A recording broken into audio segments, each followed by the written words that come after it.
Every single day that we wake up, we have been gifted the opportunity of choice. You can choose to be happy or you can choose to be sad. I don't care what your situation is. You should never allow your situation to define who you are as a person. The outside is the physical manifestation of what goes on inside the brain.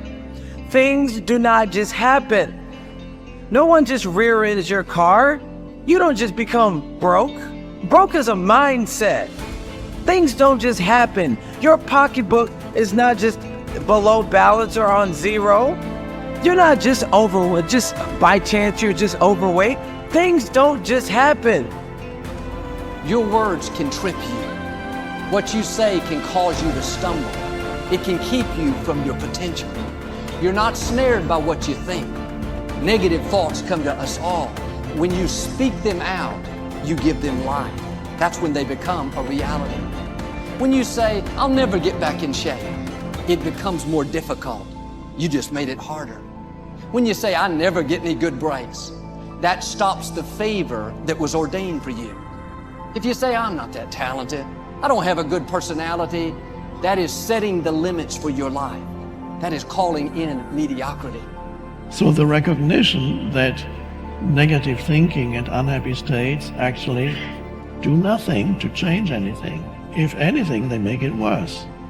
So if there's enough awareness and you can suddenly look at that, and then you can ask yourself from the deeper perspective of awareness, do I want to continue to think these thoughts? Is that helpful or good? Do I really want that? Ask yourself, what is my limiting step? What is the one factor that determines the speed at which I achieve my goal, or whether I achieve it at all? Once you've answered this question, you can move on to making a plan for how to accomplish your goals by eliminating this limiting factor. Your ability to identify your limiting step is one of the best demonstrations of your intelligence, and your capacity to eliminate this limiting step is one of the best demonstrations of your overall competence in achieving anything you want. It's our thoughts that are manifesting this world. Now you could say that's a spiritual thing, and now I say not only is it spiritual, now it is fundamental basic science of the universe. And it says then the thoughts are creative. Well, if the thoughts are creative, then who is having the thought? And you start to realize I'm having the thought. Well, then the truth is simple. As Richard Conn Henry said, you are creating this world with your mental activity and your spirituality combined. And then all of a sudden it says, well, then if I'm creating the world, then my original belief that when things didn't go right, I was a victim.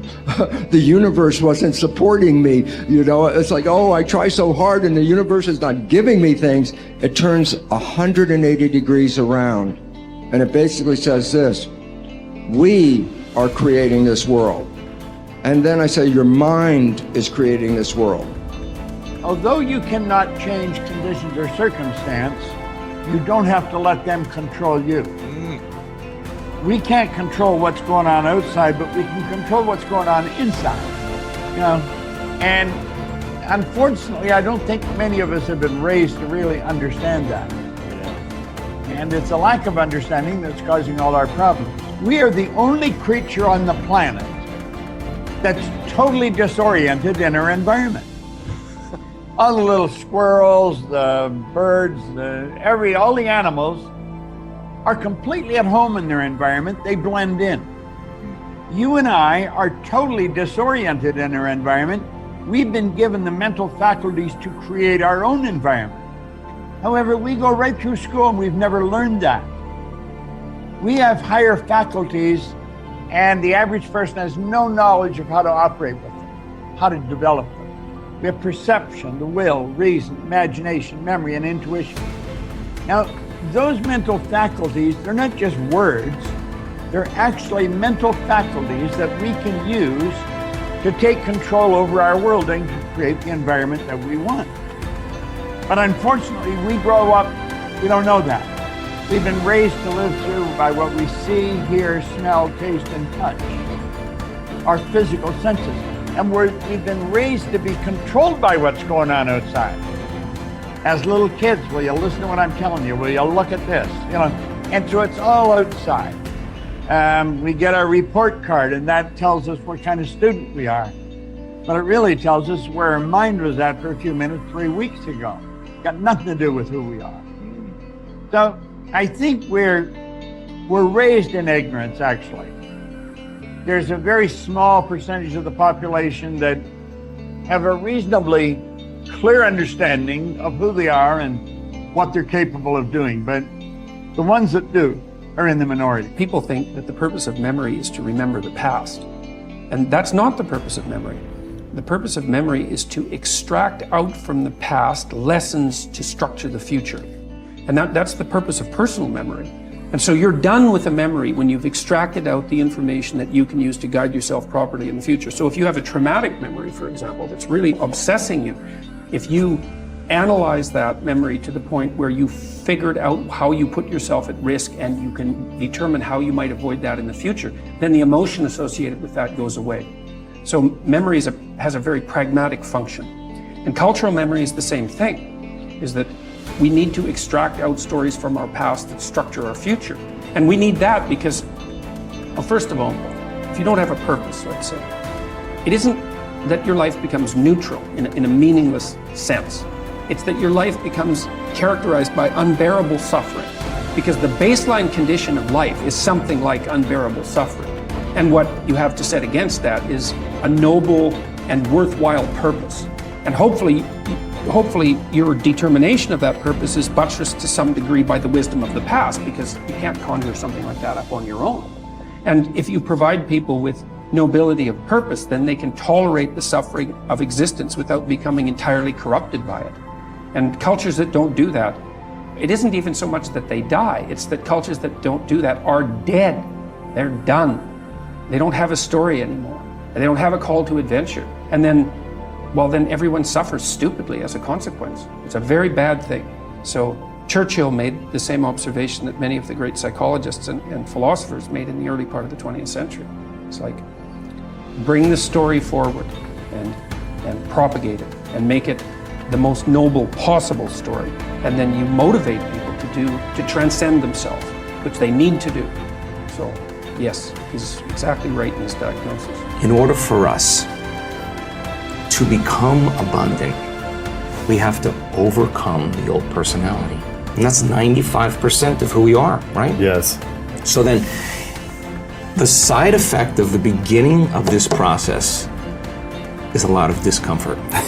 It is a lot of discomfort because you're stepping outside the known into the unknown, and now you can't predict. It's scary. No, it's you'd rather hold on to your lack. The pain, and the suffering. Rather tell the story of that. At least it makes you feel something that's familiar. Mm-hmm. When you step outside and you're saying, I'm not going to complain about money any longer. I'm not going to complain about I don't have any. I'm not going to judge other people who do. I'm not going to say I can. I'm not worthy. It's never going to work. All those things got to go. I'm not going to feel lack. I'm not going to feel unworthy. I'm not going to feel separation. I'm not going to feel resentment. These are the things that are keeping my reality the same. Now it's no longer about abundance, about who you become. Mm-hmm. The most successful people are long-term thinkers. They look into the future as far as they can to determine the kind of people they want to become and the goals they want to achieve.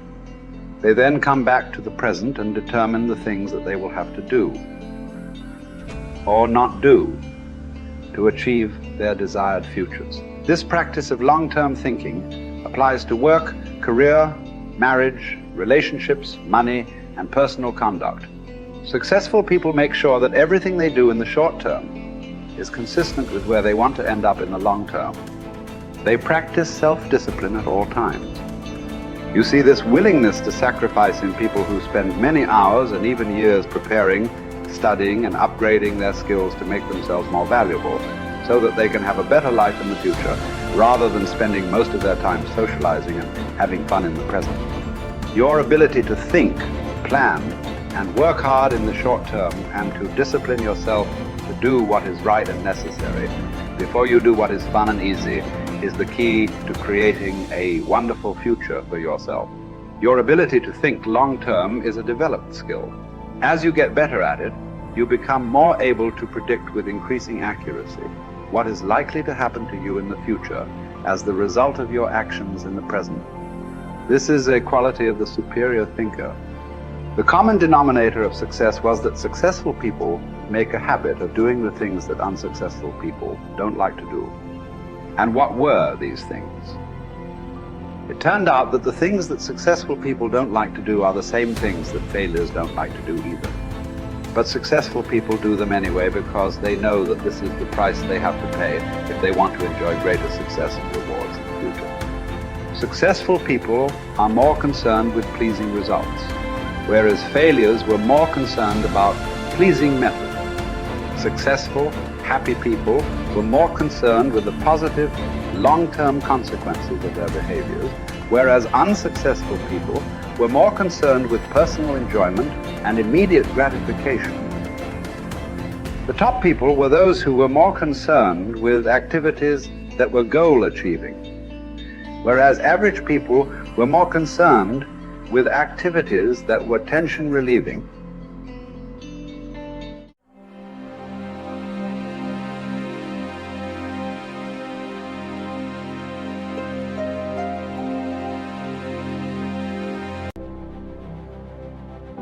Tell me one thing in your life that is great that came as a result of being comfortable. Most of us aren't defeated in one decisive battle. We are defeated one tiny, seemingly insignificant surrender at a time that chips away at who we should really be.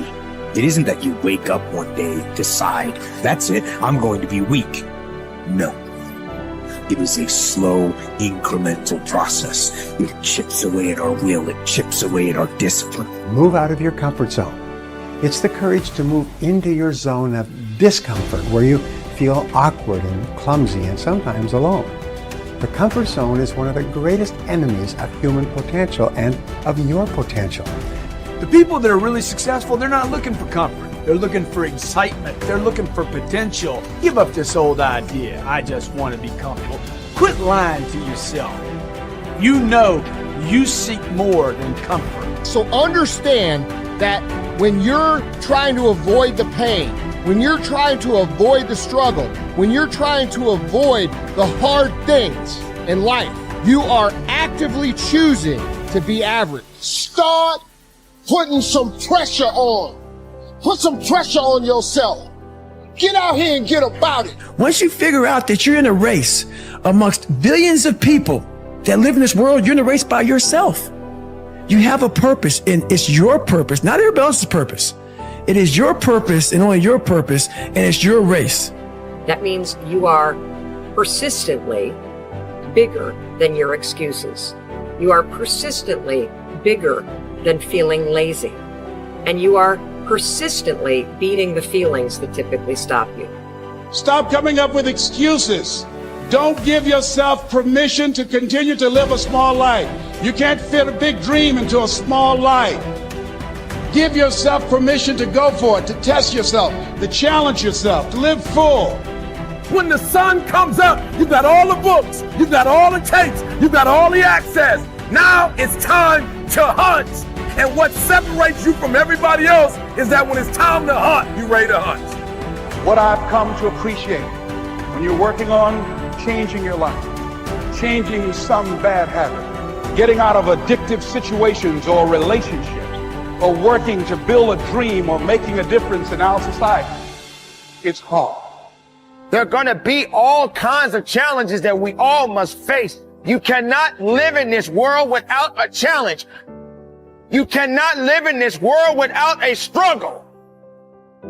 Greatness is right on the other side of pain. So what are you running from it for? You say you want to be successful, then push through it. Stop making excuses and go get it.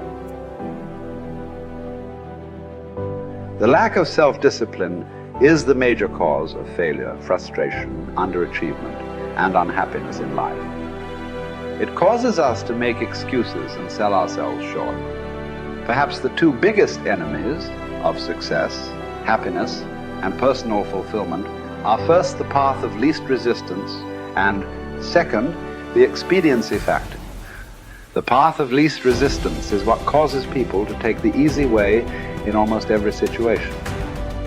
They seek shortcuts to everything. They arrive at work at the last minute and leave at the first opportunity.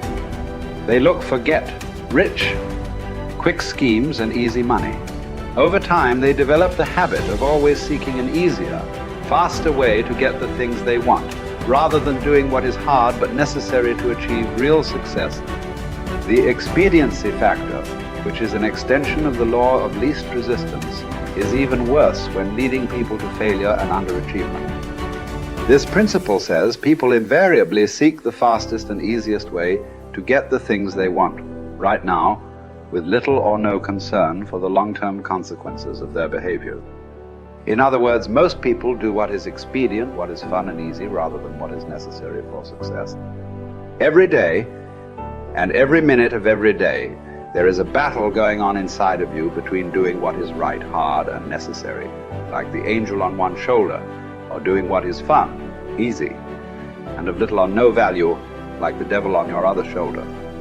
Every minute of every day, you must fight and win this battle with the expediency factor and resist the pull of the path of least resistance, if you truly desire to become everything you are capable of becoming.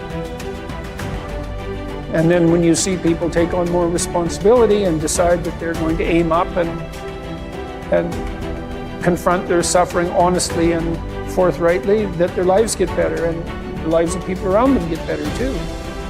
And so that's very strange as well, because it also means that the pathway to less suffering is through suffering, right? And that would be hopeful if the world was constituted that way. It's like, well, there's suffering. How do you make it worse? Run away. How do you make it better? Confront it. Yeah, but it's suffering. It's like, yeah, but it's there. There it is. It's right there. It's a precondition for existence or something like that. And it's like you have something important to do as well. And you confront it, and that's the pathway to transcending it.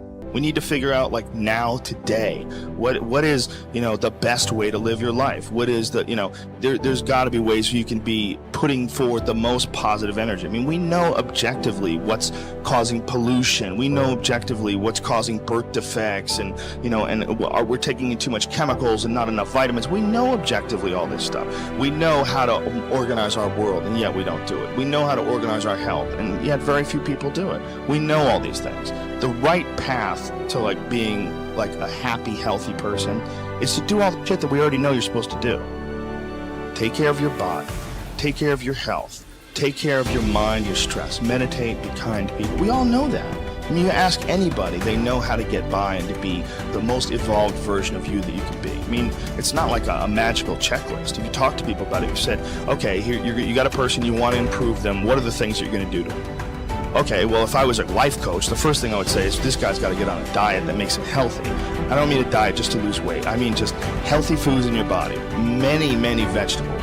Start working out your body and get a better sense of how this machine feels when it's moving, it's flowing better, there's less tension in it, your mind feels relaxed and you enjoy every single moment of the day better. Step one, everybody knows that step, right? What's step two? Be cool to people. Be nice to as many people as you can. Smile at as many people as you can. Have them smile back at you. Tip well when you go to restaurants. Just do the most you can. Be as nice as you can and just still manage to not have people walk all over you. Just get through this life as nice as you can. The average human is capable of unbelievable improvement. That's the thing that's my superpower. I don't think I'm special. I just realized in looking at the science that humans actually are capable of this incredible amount of change. It is the strategy that our species took to be able to pass knowledge on through culture rather than having to have everything be instincts. And in having that layer where we can drink in the culture and read books and learn from other people, and even now we're all learning from things that people thought thousands of years ago and wrote down. It's insane. It travels through to you, and all of that wisdom stored in culture, so that as your parents are teaching you things, they're actually encapsulating a ton of the wisdom that is endured, whether it's endured from religion or books or whatever. You're bathed in a culture that is giving you all of this incredible information. And so recognizing how powerful and potent that is incredibly meaningful. But you have to understand that you have to allow yourself to believe that you can learn from that culture in the same way that everybody else can. And that's what you're designed to do. Now, for me, that completely gave me the confidence, and I put confidence in air quotes because it's not like I believe something specific about myself. I just believed that the human animal is capable of this extraordinary change. And so now I just needed to point myself in that direction. Now, this is the key. Once I realized that I could get better at anything, it dawned on me that how I spend my time is a spiritual consideration. And I didn't want to die with potential that I failed to turn into skill set. That, to me, that speaks to me. How much of my potential can I actually turn into skill set and get good at this stuff and push and grow and improve? Like, that to me is just this incredibly intoxicating thing. So, for me, the discipline, the confidence, all of that comes from recognizing the human animal. Nothing special about me. The human animal is capable of extraordinary change. I'm going to have to put time into doing it, but I'm capable of getting this change. Therefore, I can do anything I set my mind to. Therefore, it really matters what I choose to spend my time on. Therefore, I want to put structure and discipline in my life so that I can move forward on things that excite me, that matter to me, because I really can have this big, crazy dream that I'm thinking of. So my discipline is really born of my desire to have that thing, coupled with my belief that I can actually get there. Desire and belief. Get those two things right, and the discipline will take care of itself.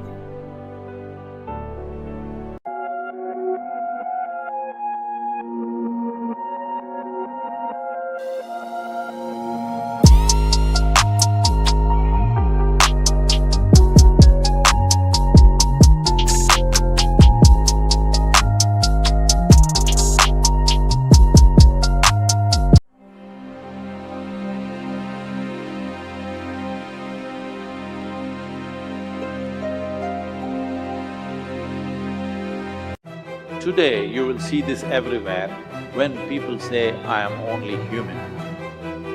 They are talking about the limitations of being human. They are not talking about the possibilities of being human, isn't it? If we are the most intelligent species on the planet, if we are the most capable species on the planet, should we be talking about our possibilities or should we be talking about our limitations? You are the sum total of all of the choices that you've made up until now.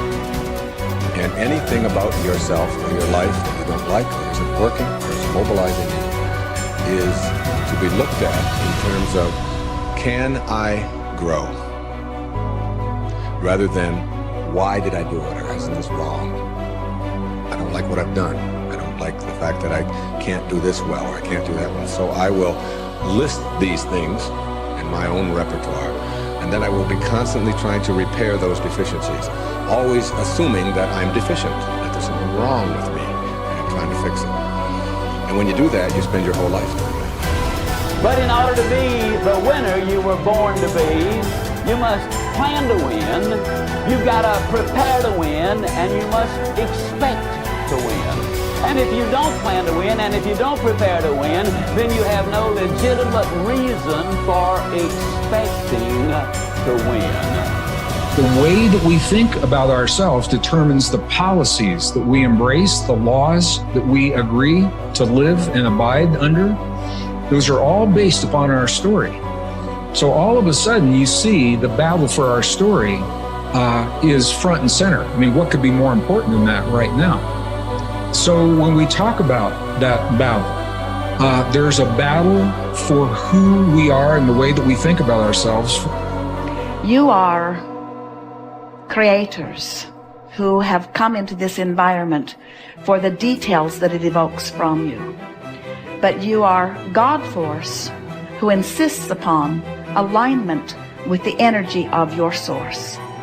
And it is our knowing that as you move forward from this day, never again will you feel negative emotion without blessing the importance of it. Because in the negative emotion is the indication that you are setting forth for this universe expansion, And instead of feeling a continuing of negative emotion, you're going to flip. You're going to take the bounce. You're going to feel the solution that your problem has pointed. So then as you begin to think about a new possibility, and your brain begins to fire in new sequences and new patterns and new combinations, and you begin to plan your behaviors, and you begin to review in your mind, mentally rehearse who you're going to be in your life, the mere action of mental rehearsal begins to install the neurological circuits in your brain. Now your brain is no longer a record of the past. Now it's in fact a map to the future. And if you were then to begin to emotionally embrace your future before it's made manifest, in other words, you're not waiting for your healing to feel wholeness. You're not waiting for your new relationship to feel love. You're not waiting for the mystical moment to feel awe. You're not waiting for your success to feel empowered. That's the old model of reality, of cause and effect. Many of you, as I have been, as I am, are where you are in your life based upon what you believe. And it's not just what you think you believe on the surface, it's also your shadow beliefs that are holding you back from moving into the life that you believe you deserve. What I know is if you're not looking at the shadows, if you're not looking at what is subconsciously running through the tape in your mind, telling yourself you're not good enough, you're not worthy enough, you're not smart enough, you're not enough, which is a tape that's playing for a lot of people. If you're not conscious of that, then you end up acting out of that belief system and not out of what you know to be the truest or want to be the truest for yourself. How do you alter your mindset? The only path is through new awareness. You could receive advice all day long. Many people do. They love being told what to do. They're hooked on new books, new ideas, new lists. They learn and learn and learn in all directions except the one that matters most. Learning about themselves. There is no getting around this. It's hard to sustain new happiness without new awareness. You can go for the run, you can have the hard conversation, you can eat better food, you can wake up early, read at night, you can do it all. But does it make you happier? Deep down, long term, that's the metric. If it does, if you're happier, it's because you realize something new about yourself. The change was you. You recognized why your new habits shifted your outlook. It was about challenging your old mindset. We started with this idea that now was the time. It was the time to do more, to do better, to create the change and go for it, do it. If now is the time for change, make the change, but recognize what you are truly seeking. That your body may transform, your habits may improve, you may learn new ideas. But where did the change start? What was behind it all? It's always your mindset. To control where awareness goes, we're controlling where energy is flowing. And if we're controlling where energy is flowing, we're controlling what's manifesting in our life. And this is a great secret to learn. This is something that I've learned in the monastery. My guru shared with me that's really changed my life. Because I've realized that all I need to do is control where my awareness goes. And if I can control where my awareness goes, I can control where my energy is flowing. And if I can control where my energy is flowing, I can control what is manifesting in my life. And therefore I can even choose to create positive things in my life or negative things in my life. If you want to enjoy self-confidence on the outside, you must practice complete integrity on the inside. The foundation of self-confidence is for you to live your life consistent with your innermost values and principles, while thinking and acting in harmony with your highest aspirations. Men and women with the most solid self-confidence are those who are absolutely clear about what it is they believe to be right and good and worthwhile, and who live their lives consistent with these values. Everything they do or say is an expression of their innermost convictions.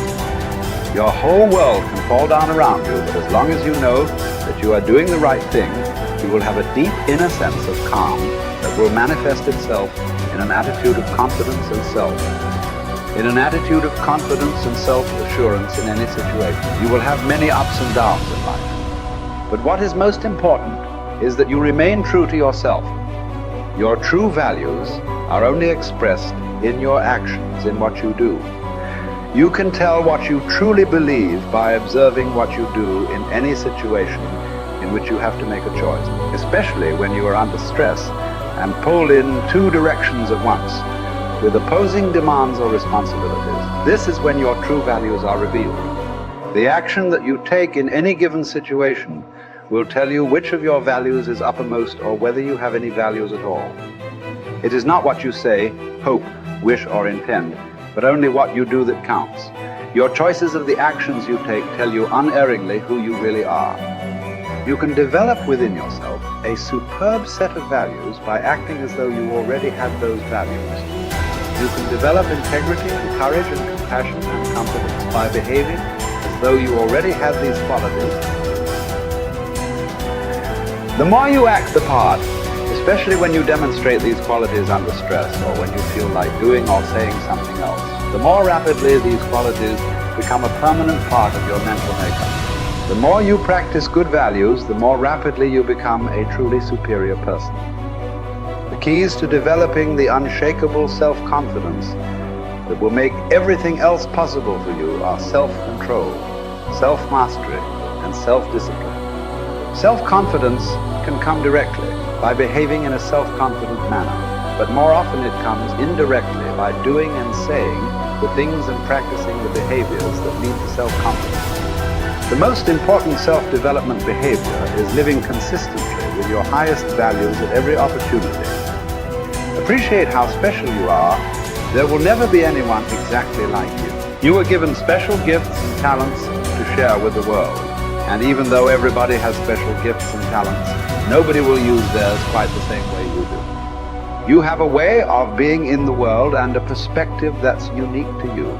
You are the only one who thinks your thoughts the way you think them. You have created your own unique reality and are living your life according to your own unique path. You are the only you that will ever be. You're kind of a big deal.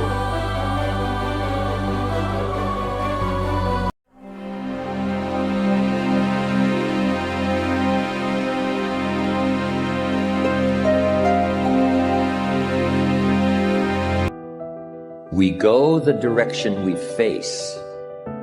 If you start designing something at the end of this direction, sure enough, you will start going the direction you face. And we face the direction we design. Direction determines destination. Destination is not determined by hope. It's not determined by wish. Destination is determined by direction. You cannot change destination overnight. But here's what you can change today, and overnight, you can change direction. This is the time for you to wake up and realize that there's something that you need to be doing. But you don't need to be doing excuses. You don't need to be so complacent and lazy about what it is that you are constantly going through in your life and giving your life less than giving your life more. Why do you socialize yourself with excuses? Why do you socialize yourself with misery? Why do you socialize yourself with being complacent? What are you afraid of? Oh, I get it. You're afraid to fail. You're afraid to go back. No one said you had to go back. All you got to do is keep pushing forward. You may fall a few times. You may slip a few times, but that doesn't mean you quit. That doesn't mean you give up. That means you must find a way and you must make a way and you got to continue to dig deeper than you've ever digged in your life. Enough is enough. Enough with the excuses. Enough for being complacent. Enough for giving up. You have control over your mind. You just have to assert it. You have to decide that you are going to be in control, that you are going to do what you want to do. Weakness doesn't get a vote. Laziness doesn't get a vote. Everyone wants some life hack that eliminates the need to do the work, but that does not exist. No, you have to do the work. You've got to hold the line. You've got to make it happen. Successful people love the experience of not feeling like doing but then going and kicking ass anyway. They understand that those are the real victories in life. They understand that it's easy to do when you feel like doing, but they also understand that the real magic, the real glory is earned when your heart is not into something, but your mind tells you, I'm gonna do that anyway, and does it. It's you. You've got to take personal responsibility. You've got to make it your personal business to make it happen. And you've got to resolve within yourself that I can do this, that it's hard, but you've got to say, I'm the one. I'm the one to make this happen. I'm the one to become successful in this business. As you work to help other people to become successful, that feeds your success. But you know it's going to be hard, but find out what will make it worth it for you. Most people go through life never discovering what their talents are. Most people never develop their talents. They have skills and abilities, but if you don't nurture them, if you don't develop them, they will never serve you. Your gifts can take you many places if you develop your gifts. Most of us don't like to do those things that come easy to us. I've always loved to talk to people. I decided, taking this advice, to develop my skills as a speaker. And my gift has developed and it's taken me many places. You have something that you brought to the universe, and that if you decide that my life deserves my developing this, what I do well, and becoming the best at it, and mastering myself, and seeing what I have within me, if you decide to drop your buckets where you are and develop your gifts, I grant you, you'll never ever be without. I grant you that your gifts will take you places that will literally amaze you. I grant you that if you begin to work to develop your gifts, you'll develop a strong sense of happiness. You'll get a larger vision of yourself, because part of beginning to get a larger vision of yourself, all of us need some area of our lives where we can have a feeling of competence. You have to have just one thing in mind: keeping on track. Closing out all the noise and the clutter that gets in your way. You've got to identify your target. Let nothing stand in your way. You've got to keep your eye on the target until you've released the arrow. Let nothing capture your attention unless it's in the best interest of your ambition. If you don't keep your mind on what you're doing, if you don't keep focused on the task at hand, it could slip right on by you. Wherever you are, be there. Whatever you're supposed to be doing for the moment, do it. You can't be thinking of everything you have to do at one time, all the time.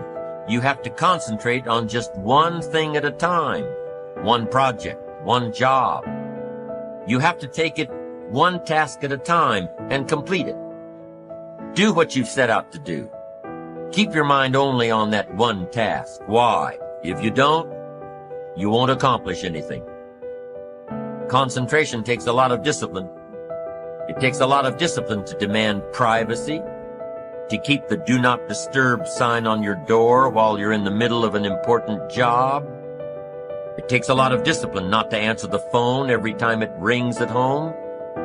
That's why they make voicemail and answering machines, so you don't have to answer the phone every time it rings.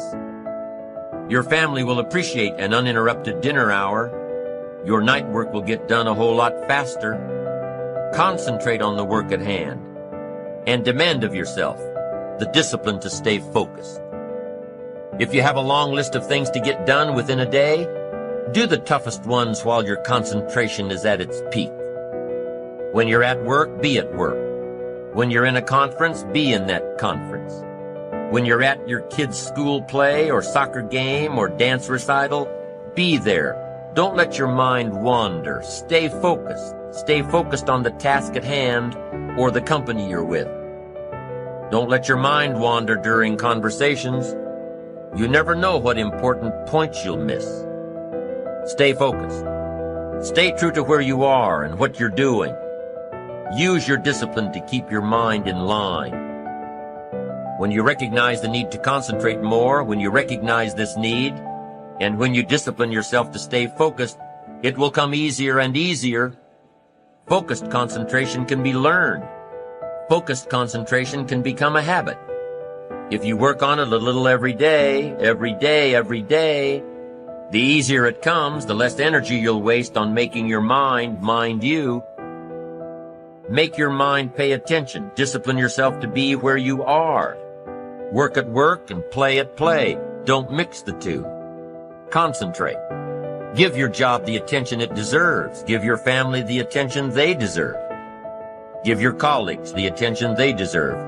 Wherever you are, be there. Concentrate. Pay attention to your motivations, be honest. Practice coming from a place of integrity and you will be victorious.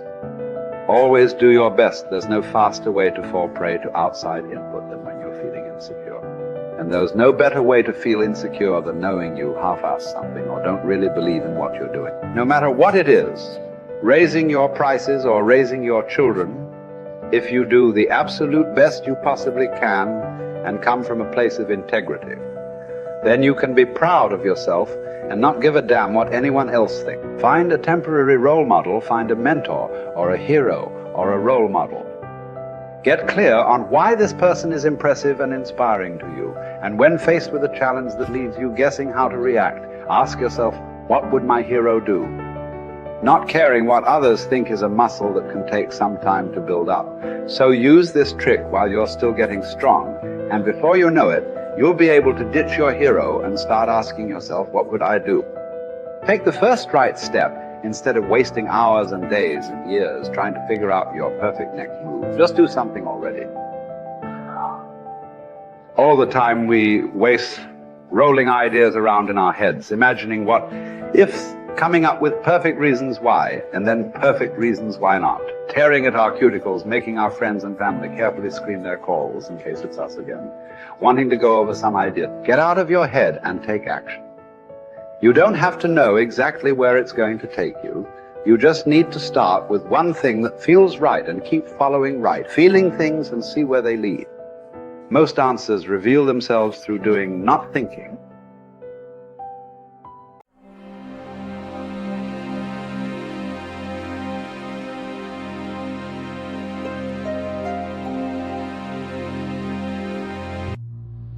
How much time do you spend every day working on your dream? In the last 90 days, how many books have you read? In the last year, what new skill or knowledge have you acquired? What kind of investment have you made in you? You don't want it badder than you want to party. You don't want it as much as you want to be cool. Most of you don't want success as much as you want to sleep. Some of you love sleep more than you love success. And I'm here to tell you today, if you're going to be successful, you gotta be willing to give up sleep. There is no shortcut. There is no hack. There's no sweatless solution.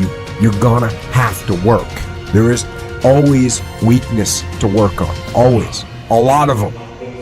Why would we allow ourselves to make easy excuses? Why would you allow that? Are you going to make today count? Because that's all you can control. And that's all that matters. It doesn't matter where you start, guys. It doesn't matter what talents you're born with. It's about where you finish. And this race isn't over. It's not over. You could still come in first in the marathon. But you gotta start today. You gotta start now. You have everything you have. Everything you need is inside you. But I realize that doesn't mean just because you don't think you're good enough, doesn't mean you can't be good. Doesn't mean you can't be great. Doesn't mean you can't carry on. But it's not going to always be like this. Your condition is not your conclusion. Nothing is impossible. So you have to decide before you leave, what's that first thing that's been impossible for you? I want you to attack it and overcome it. Because if you run from the adversity that you're going through today, you'll forever be at that level in which you're going through for the rest of your life. One day you'll look back on your life and appreciate the struggle and have nothing but gratitude for everything that happened along the way. And you come to recognize that in return, you're given the chance to earn the greatest edge of all, and one that can never be taken away. You have enough right now to change your life. You have enough right now to flip this world upside down. You have enough. You got enough power. You got enough anointing. You got enough grace. You got enough patience. You got enough gifting to make your money, get out of debt, get yourself together, and change everything about your world. Realize that you have the ability to make an impact. You have an opportunity to change that story in your head. Put yourself out there, because when you do, amazing things happen. The essence of life is growth. The essence of life is growth, to do the best you can. And here's what's interesting. Humans are the only life form that will do less than they possibly can. Humans are the only life form that will settle for less. Every other life form except human beings strive to its maximum capacity. How tall will a tree grow? Approximately as tall as it possibly can. You never heard of a tree growing half as high as it could. No, trees don't grow half.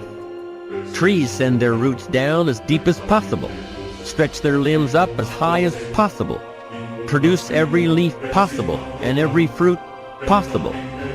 As a matter of fact, you never heard of a human physically growing half. We keep growing until we're done. Now that's the part of life we can't control. It's genetically coded. And that's probably why we keep growing till we're done. Because we can't control that part. It's the rest of our growing that we control. The growing of our minds, the expansion of our minds, that we can control. And that's what tends to get away from us. All life forms inherently strive to their max except human beings. Now, why wouldn't human beings strive to their maximum possibility? Here's why. Because we've been given the dignity of choice. It makes us different than alligators and trees and birds. The dignity of choice makes us different than all other life forms. And here's the choice: to become part of what we could be, enough to get by, or to become all that we can be. My best advice for you is to choose the all. Earn all you can, make all the friends you can, read as many books as you can, develop as many skills as you can, see as much as possible, do as much as possible, make as much fortune as possible, give as much of it away as possible. The max. There's no life like it. I'm telling you, once I got on track, I've never looked back. Pick up the challenge. Go for it. Take the best of the two easies. Take the route of it's easy to get ahead. It's easy to do all you can. It's easy to succeed. It's easy to have financial freedom. The more you do, the more you get. See, if you're playing it safe, you're not going to win. If you're playing it safe, like that old saying, you know, you were taught when you were a little girl, better to be safe than sorry. Well, that's a bunch of crap. It's not better to be safe than sorry. It's by trying things that you figure out how far you can go. You got to get outside the box. Like it's reported, Edison tried 3,000 ways before he built the incandescent light. He said he didn't fail 3,000 times. He said there was 3,000 different steps to building a light bulb. Well, there's different steps to get to where you're going. And I really do treat winning and losing exactly the same. I do not let it upset me. Do you think that's a big part of why you're so successful? Well, it's part of why I enjoy it. Yeah, I think it is, because I'll try anything. Like if I'm into an idea, the idea of losing never enters my mind. See, I have worked with giants. I had the good fortune of working with Sir Edmund Hillary. He was the first man to stand on top of the world. And I worked with him on 3 different occasions. And the only difference in Ed Hillary and Bob Proctor is in his size. Now, he's gone now, but he was a big man.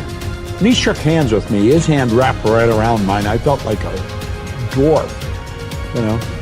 And talking to him, like it never entered his mind he wouldn't get to the top of the mountain. But he failed in 1951. He failed in 1952. It wasn't until 1953 that he got to the top of the mountain. People had died for centuries trying to do that. He said, I knew if I could see it in here, I could hold it out here. Stella Mann wrote that in a book. You can see it in your head, you can hold it in your hand. And that's right. And if you're not prepared to lose, you're never going to win, because you're always playing it safe. And there's no reward in that. Dare to go forward. Winston Churchill once said, courage is rightly considered the foremost of the virtues, because upon it all others depend. Courage is the chief distinguishing characteristic of the true leader. It is almost always visible in the leader's words and actions. It is absolutely indispensable to success, happiness, and the ability to motivate other people to be the best they can be. Follow through on your vision.